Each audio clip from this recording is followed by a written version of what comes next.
ស្រស់ធម្មជាតិ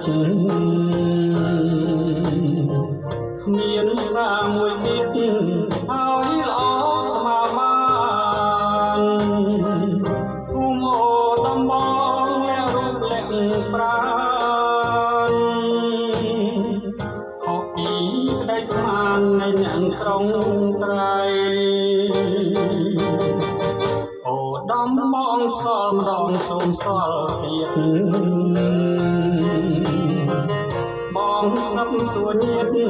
ក្រែងស្គាល់ស្រីថ្លៃកប់ជួនអូនចុះងូតទឹកភ្លេចស្បៃបងមាននិស្ស័យយកស្បៃហត់ហើយអូនអៀនហើយភ័យក្នុងវ័យក្រមុំមុខក្រហមធំដើមលែងងាកក្រោយបងគុណដំណើរក៏ឡាប់បងបើយទទួលអំណោយបបក្នុងនេត្រាតាកូឡាប់សងអូដំបង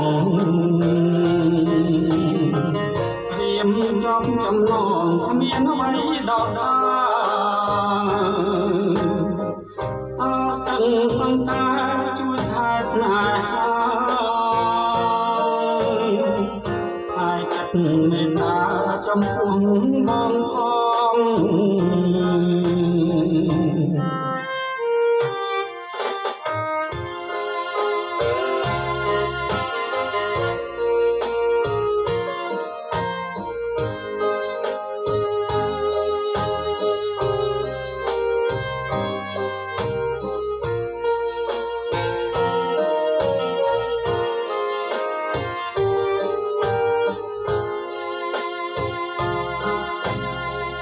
អូនអៀនហើយភ័យក្នុងវ័យក្រ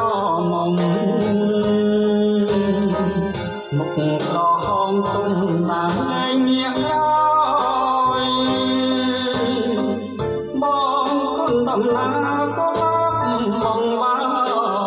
យទទួលអំណោយបបក្នុងនេត្រា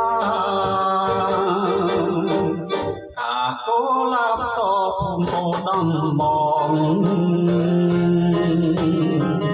រៀមចំចំណងគ្មានអ្វីដល់សាអស្ទឹងសង្ការជួយថែស្នេហាហើយចិត្តមេត្តាចំពោះបងផង